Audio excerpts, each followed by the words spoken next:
तो लिखो next question की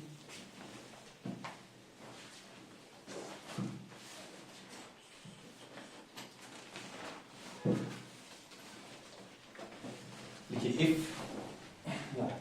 दूसरा question an AP is given as 4 9 14 19 dash dash dash up to 399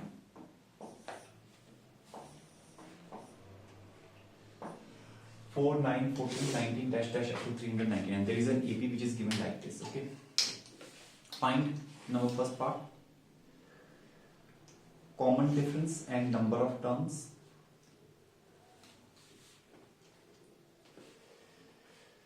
Number second part, which term is 124?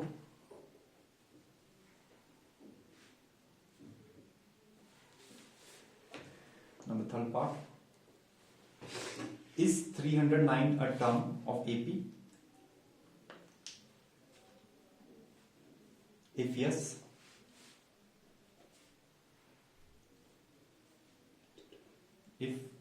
if 309 is a term of AP, if yes, find its number from the beginning and the end.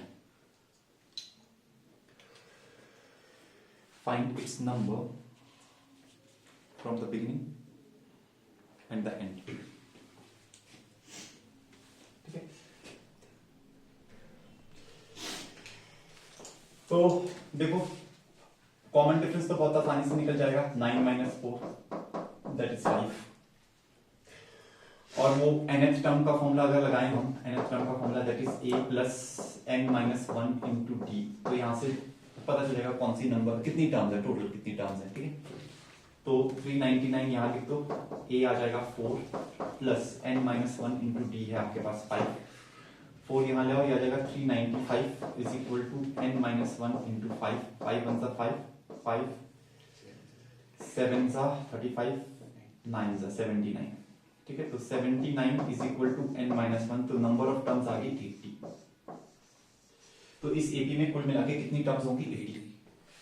ठीक है, फिर पूछा है how many terms are there which term is 124. 124 कौन से term है तो यही वाला फॉर्मूला लगाते हैं tn is equal to a plus n minus 1 into d. तो 124 जो टर्म है वो निकल के आएगी a हमने ले लिया 4 n हमें निकालना है और d हमारे पास है 5.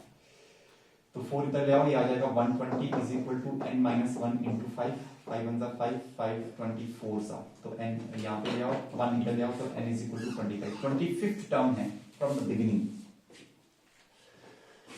उसके बाद जो है आपके पास 309 क्या वो टर्म है कि नहीं है और अगर वो टर्म है तो वो कौन सी टर्म है from the beginning and from as well as from the end वो देखना पड़ेगा हमारे को. ठीक है, तो उसके लिए हम फिर से ये वाला formula tn is equal to a plus n minus 1 into b. तो 309 जो है 309 is equal to a is 4 plus n minus 1 into 5 4 यहां ले आओ ये आ जाएगा 305 is equal to n minus 1 into 5 5 से डिवाइड कर दो 561 तो n इज इक्वल टू आ जाएगा 62.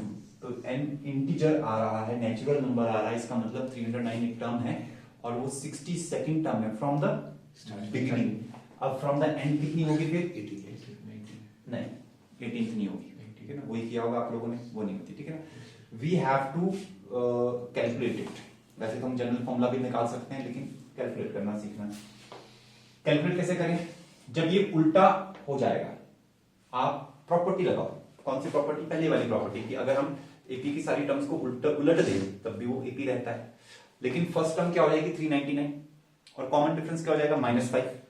अब जब उल्टा लिखेंगे तब गिनते हैं लास्ट से कि कितनी टर्म आई. तो 309 is equal to first term हो जाएगी 399 प्लस n माइनस 1. अब n कुछ और आएगा कॉमन डिफरेंस अब -5 इसको यहां ले आओ ये आ जाएगा -90 is equal to n minus 1 into -5. तो ये कैंसिल यहाँ पे आ जाएगा 18 प्लस 18 माइनस माइनस कैंसिल हो गया 19. तो n इज इक्वल टू आ रहा 19th टर्म है. ऐसा नहीं सोचना कि टोटल टर्म्स 18 है तो 62 माइनस 80 माइनस 62 कर लो, ऐसा नहीं होगा. You have to apply the concept. समझ में आ रही बात? ठीक है। अच्छा, अब जो है ना इस और इसमें आप थोड़ा कॉमन सेंस भी लगा सकते हो। जैसे मान लो कि 10 नंबर्स है, 1 2 3 4 5 6 7 8 9 10। अब 10 नंबर्स है, स्टार्टिंग से जो 6th नंबर है वो एंड से 4th नहीं है, वो एंड से 1st 2nd 3rd 4th 5th है। स्टार्टिंग से जो 6th है वो एंड से क्या है, 5th है। तो यहां से क्या पता चला, जो स्टार्टिंग से 6th टर्म है वो एंड से क्या है, वो एंड से है, हाँ ऐसे लिख सकते हैं, टोटल नंबर ऑफ टर्म्स है 10 प्लस 1 माइनस 6, ऐसे है ना, 10 प्लस 1 माइनस 6। तो अगर स्टार्टिंग से कोई nth टर्म है, स्टार्टिंग से कोई nth टर्म है, ठीक है, क्योंकि 10 प्लस 1 11 माइनस 6 क्या हो गया, 5 हो गया, 5th टर्म, ठीक है। तो वो एंड से क्या हो जाएगा, वो एंड से हो जाएगा टोटल नंबर ऑफ टर्म्स जो भी है, टोटल नंबर ऑफ टर्म्स जो भी है, ठीक है ना, या n को टोटल नंबर ऑफ टर्म्स लेते हैं। तो स्टार्टिंग से जो mth टर्म है, स्टार्टिंग से जो mth टर्म है वो total number of terms n plus 1 minus m होगा, लास्ट से वो ये वाली टर्म होती है, ये जनरल फॉर्मूला है। तो वो t n minus m plus 1, last से जो फर्स्ट स्टार्टिंग से mth term is tn minus 1th term from the and. ये एक जनरल फॉर्मूला हो गया, इसको आप नोट कर सकते हैं, याद कर सकते हैं इसको, ठीक है ना। अदरवाइज ये कॉन्सेप्ट आपको पता होना चाहिए, कॉमन सेंस वाली चीज है। Okay, let's go to question number 2। देखिए, consider an AP 20 then 19 1/4 then 18 3/4, sorry 18 1/2, not 3/4, 18 1/2, 17 3/4 and so on. Consider an AP test. Find number first part, common difference. Number second part, is 14 a term of this AP? If yes, find its number. Is 14 a term of this AP? If yes, then find its number. Next part. Which term of the sequence is the first negative term? Find it.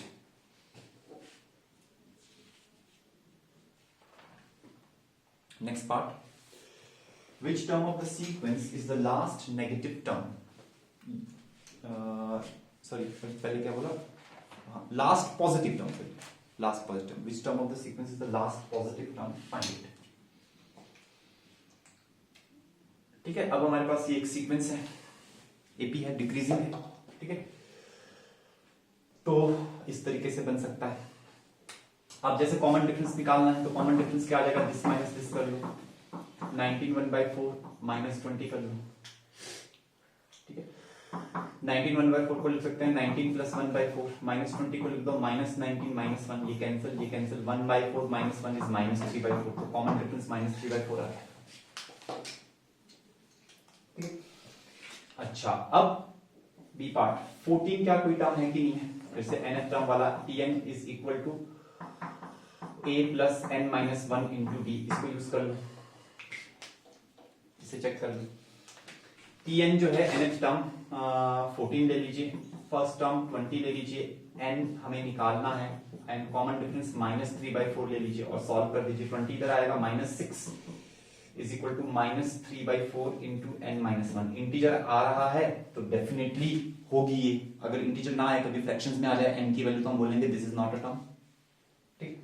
तो यहाँ पे तो आ रहा है, क्योंकि 3 1 जा 3, 3 2 जा 6, 4 2 जा 8, 8 is equal to n minus 1, तो n कितना आ गया, n आ गया 9। तो इसका मतलब 14 जो टर्म है वो 9th टर्म है from the beginning. Is it fine, समझ में आ रही बात? अच्छा, अब जो है अब ये डिक्रीजिंग एपी है, तो हो सकता है 0 बने, कई बार हो सकता है ना भी बने, हमें नहीं पता कि 0 टर्म आएगी कि नहीं आएगी, लेकिन वो चेक करने को बोला नहीं, हमें बोला गया कि भाई पहली नेगेटिव टर्म क्या है और लास्ट पॉजिटिव टर्म क्या है वो पूछा है। तो कैसे करें, तो आप क्या कर सकते हो, nth टर्म पहले निकाल लो, nth term is a plus n minus 1 into d, तो a is your 20 plus n minus 1 into D is minus 3/4, ये nth टर्म है। अब ये nth टर्म जो है ये कब पॉजिटिव हो रही है कब नेगेटिव हो रही है वो हम इनइक्वालिटीज यहां पे घुसा सकते हैं, ठीक है, इसमें हम इनइक्वालिटीज घुसा करके ये बता सकते हैं कि ये कब नेगेटिव हो रही है, ठीक है। तो हमारे पास जो है फर्स्ट नेगेटिव टर्म बोला है ना, तो अगर हमारे से फर्स्ट नेगेटिव टर्म पूछा तो nth term should be less than 0, less than 0 कब होगी, तो उसके लिए हमारे पास ये आ जाएगा 20 plus n minus 1 into minus 3/4 should be less than 0, तो 20 शुड बी लेस देन 3/4 उधर चला जाएगा इंटू n माइनस 1, 4 यहां मल्टीप्लाई कर दो, ये आ जाएगा 80/3 is less than n minus 1, 3 से डिवाइड कर दिया, 1 यहां ले आओ, n should be greater than 80/3 plus 1, कितना बना, n should be greater than 83/3, 83/3 कितना होता है, लगभग 27.6 बार, 6666 इतना होता है, ठीक है।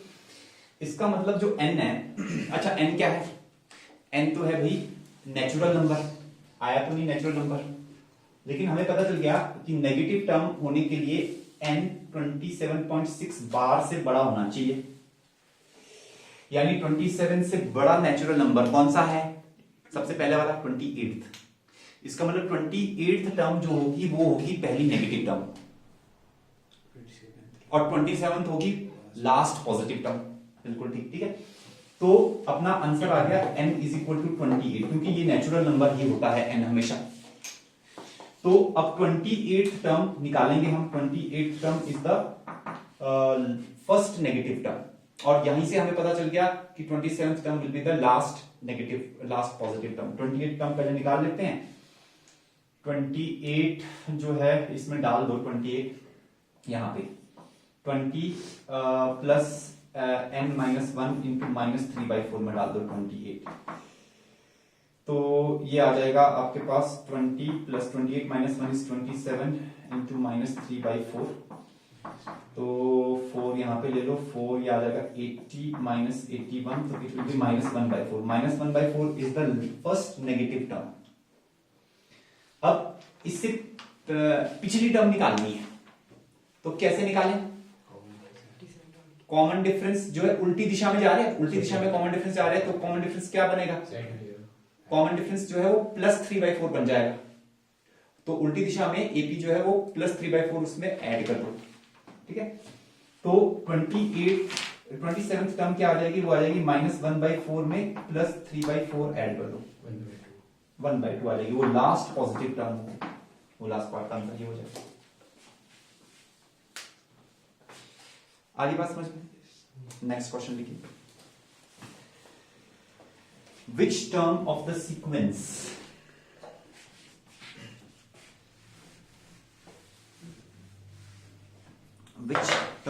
sequence फिर ऐसे है 8 minus 6 iota,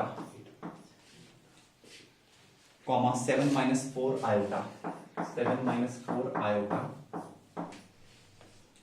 comma 6 minus 2 iota, 6 minus 2 iota dash dash dash dash. Which term of this sequence is, number first part, purely real, number second part, purely imaginary. Which term of this sequence is, number first part, purely real, number second part, purely imaginary. ठीक है।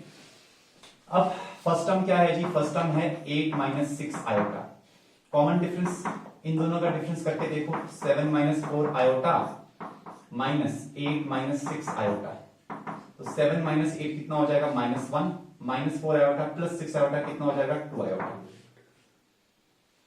चाहो तो इन दोनों का भी difference करके देख लो, 6 minus 7 minus 1 minus 2 iota minus minus plus 4 iota, वो भी 2 आयोटा, सेम आ रहा है, तो एपी है। ये फर्स्ट टर्म और ये निकाल दिया। अब जनरल टर्म ले लो, तो जनरल टर्म जो है nth टर्म वो आ जाएगा a plus n minus 1 into d. तो a है 8 minus 6 iota plus n minus 1 into common difference is your minus 1 plus 2 iota, ये ऐसे आ जाएगा। अब जब भी ऐसे आए तो आयोटा वाले टर्म्स को अलग, रियल पार्ट और इमेजिनरी पार्ट अलग करना वो तो हमने सीखा ही है। तो इसको क्या करो, ये 8 माइनस 6 आयोटा और इसको ओपन कर दो, n माइनस 1 तो रियल है तो इसको minus of n minus 1 plus 2 iota into n minus 1 ऐसे लिखो। तो इन दोनों को इकट्ठा करो, ये 8 माइनस n प्लस 1 ये रियल पार्ट बनेगा और इन दोनों में से आयोटा कॉमन ले लो, तो यहां पे बचेगा 2n माइनस 2 और यहां से आएगा माइनस 6, ठीक है। तो अपने पास आ जाएगा 9 माइनस n प्लस यहां पे आ जाएगा आयोटा टाइम्स 2n माइनस 8, ये आ गया। This is the nth term, ये nth टर्म हमने n की टर्म्स में निकाल दिया, ठीक है। अब उन्होंने क्या बोला है, which term of the sequence is purely real. Purely real मतलब सिर्फ ये एग्जिस्ट करे और ये खत्म हो जाए, आयोटा का कोफिशिएंट इमेजिनरी पार्ट खत्म हो जाए, ठीक है। तो फर्स्ट पार्ट में प्योरली रियल के लिए आप क्या करो, 2n माइनस 8 को 0 डाल दो, तो n कितना आ गया, n आ गया 4। तो fourth term is the purely real term, और वो फोर्थ टर्म है क्या, फोर्थ टर्म अगर आप देखोगे तो आप यहाँ पे 4 डाल दो, वो 5 आ जाएगी। वैसे तो फर्स्ट 3 टर्म्स हमने लिखी ली है, एक टर्म और आगे लिख ले तो आई थिंक वही आ जाएगी, ठीक है ना। यहाँ पे 5 आ जाएगी, तो फोर्थ टर्म इज 5। बल्कि आप यहाँ पर भी चेक कर सकते हो क्योंकि पहली 3 टर्म्स तो दी हुई थी, उसमें ये कॉमन डिफरेंस ऐड कर लो तो देखो 2 आयोटा और माइनस 2 आयोटा कैंसिल हो रहा है और 6 माइनस 1 5 आ रहा है। सही बात है, समझ में आ रही बात। अच्छा, अब B part, which term is the purely imaginary. Purely imaginary term वो होगी जिसमें रियल पार्ट खत्म हो जाए। रियल पार्ट 9 माइनस n है, तो सेकंड पार्ट में 9 माइनस n को 0 पुट कर दो तो n क्या आ जाएगा 9। तो 9th term will be purely imaginary. So what is going to be, what will be the 9th term? उसके लिए यहां डालेंगे, ये तो 0 हो जाएगा, यहां 9 डालेंगे, 9 to the 18, 18 minus 8 is 10, 10 iota, so it will be a purely imaginary term। इस तरीके से क्वेश्चंस बन, मतलब बहुत सारी पॉसिबिलिटीज है क्वेश्चंस बनने की, ठीक है। तो मैं एक एक करके आपको कराते जा रहा हूँ क्वेश्चंस, आप करते जाओ, ठीक है। नेक्स्ट लिखिए।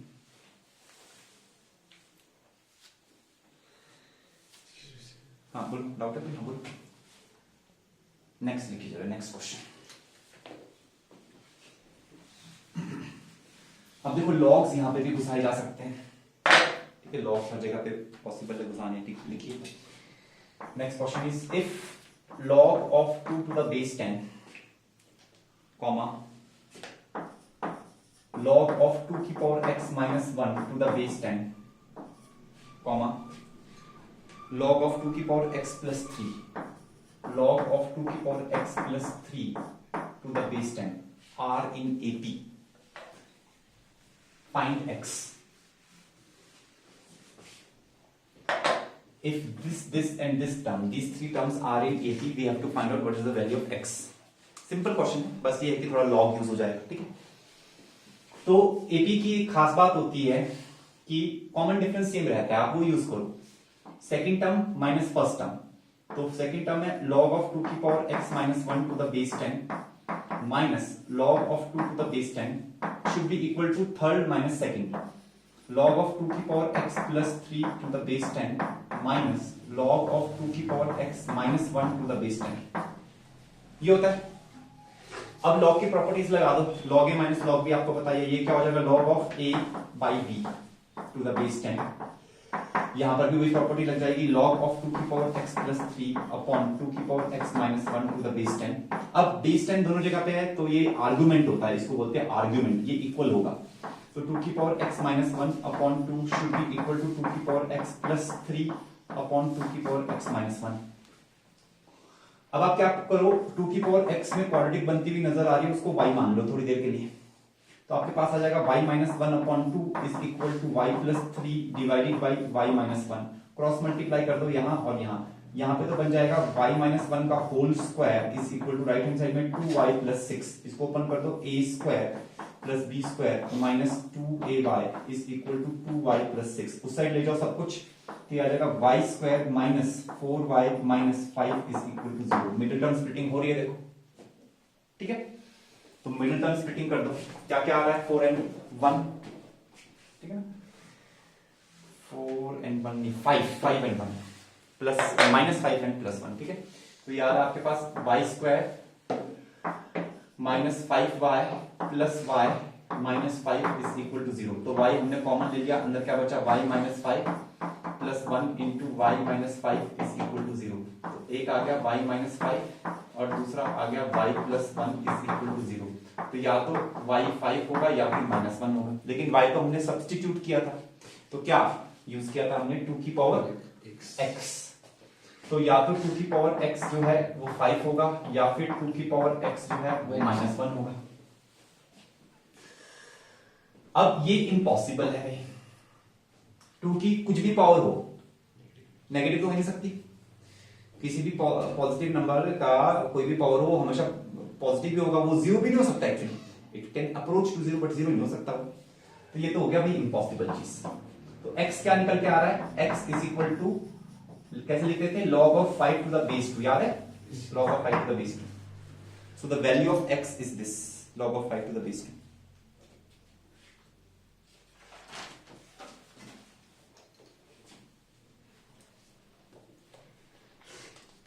ठीक है, नेक्स्ट लिखिए।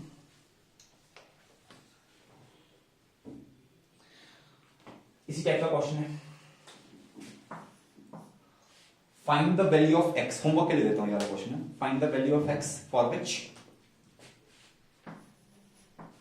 log of 2 की पावर 1 माइनस x प्लस 3, 2 की power 1 minus x plus 3 to the base 3,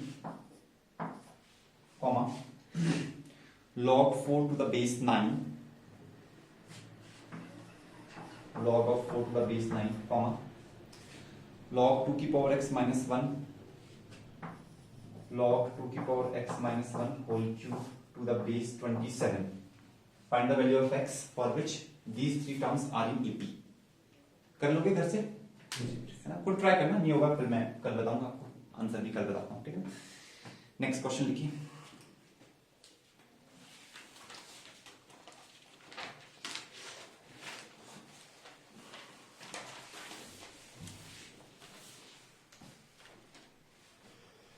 लिखिए, if next question, if 3 comma 3 log y to the base z, 3 log y to the base z comma 7 log z to the base x, 7 log z to the base x, if these three numbers are in AP,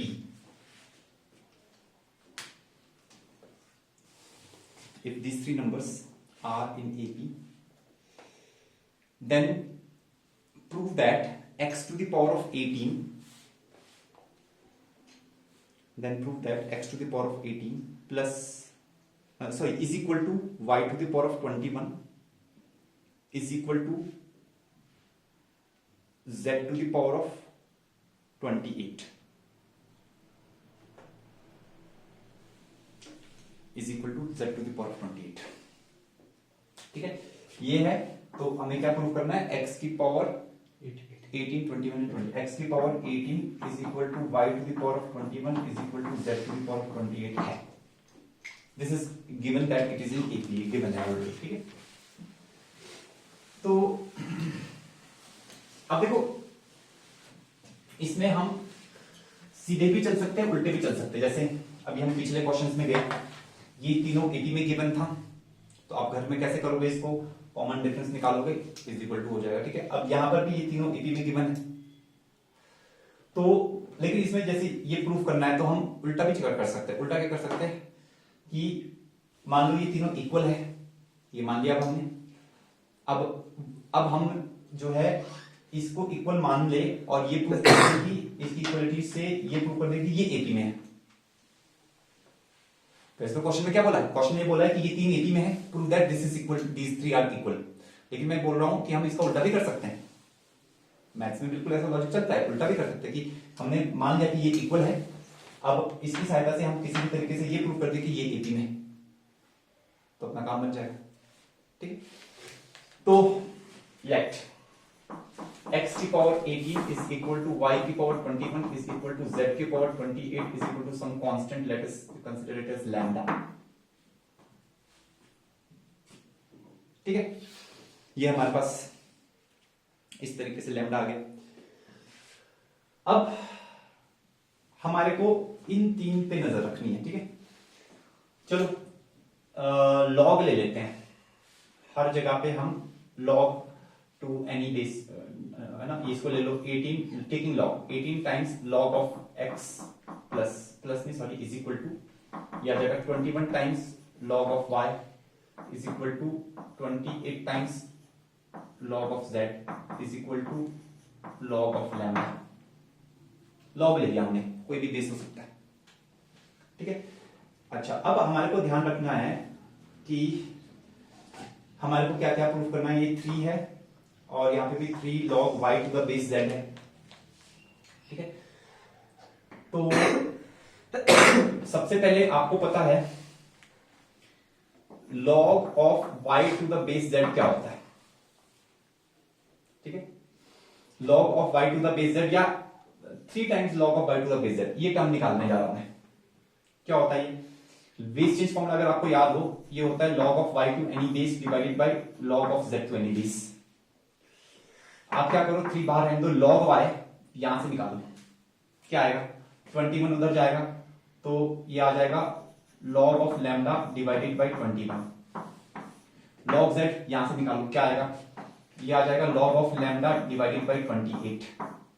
समझ लो बात को। ठीक है, lambda खत्म, 28 ऊपर 21 नीचे, तो ये आ जाएगा 3 इंटू 28 अपॉन 21, 3 7 जा 7 4 जा, तो ये आ गया आपके पास 4।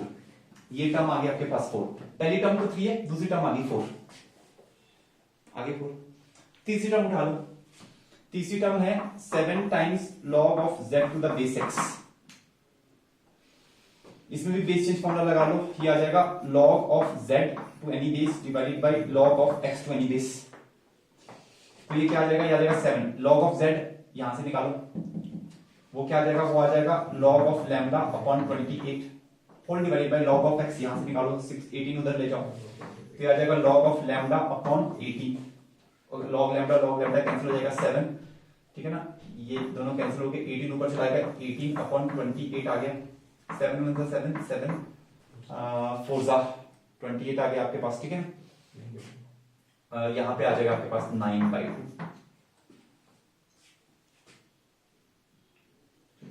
ये log of z to the base x। तो हमारे पास क्या आया, ये टर्म तो 3 आ गई और ये टर्म हमारे पास कितनी आई, ये आ गई 4। अच्छा ये टर्म आ गई 9/2। कुछ छोटा मोटा गड़बड़ हो गया, 5 आनी चाहिए थी वैसे।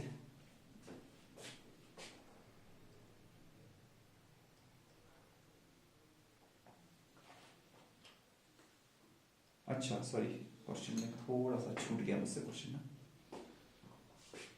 Okay, actually 3 log y to the base z, एक टर्म छूट गई है 3 log y। अच्छा थोड़ा क्वेश्चन में चेंज करना पड़ेगा ना। ठीक है ना, यहां पे 3 है comma 3 log x to the base y, change करो x to the base y। ठीक है, 3 है, फिर 3 log x to the base y, then 3 log y to the base z and 7 log z to the base x। बाकी ठीक है, 7 log z to the base x.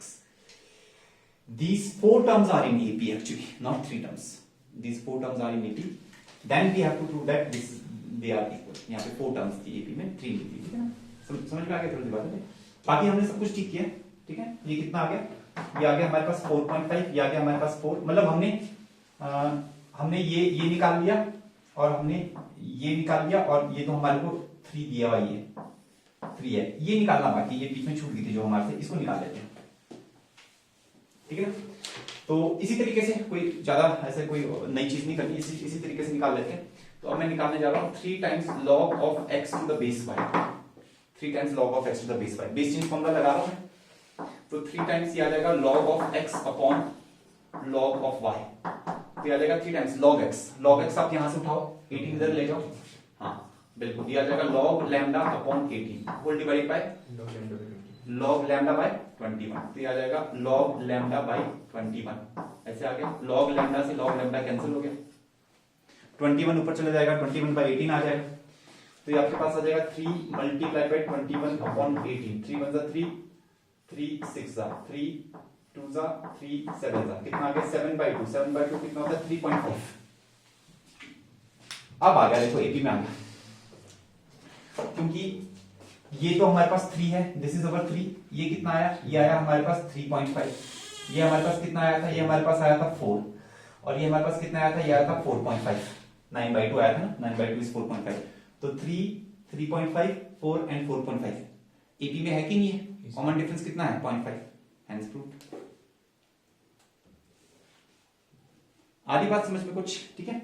आप इसको घर जा करके सीधे तरीके से सॉल्व करने की कोशिश करना, ठीक है, थोड़ा लंबा जाएगा, इम्पॉसिबल नहीं है, इट्स पॉसिबल, होता है प्रूफ, बट वो क्या जाएगा, वो थोड़ा सा लंबा चला जाता है सीधे तरीके से, और अगर हम ऐसे करके करें तो ये फटाक से निकल जाता है, ठीक है। तो इस तरीके से है।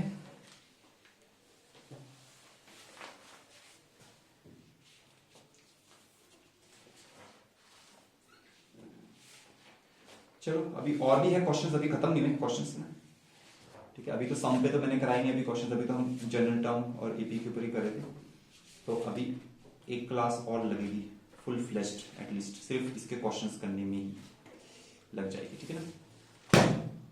अब आप ट्राई करो फर्स्ट एक्सरसाइज जो है ना उसकी, अब आपके क्वेश्चंस निकलने लगेंगे और कुछ बाद में और निकलेंगे, ठीक है।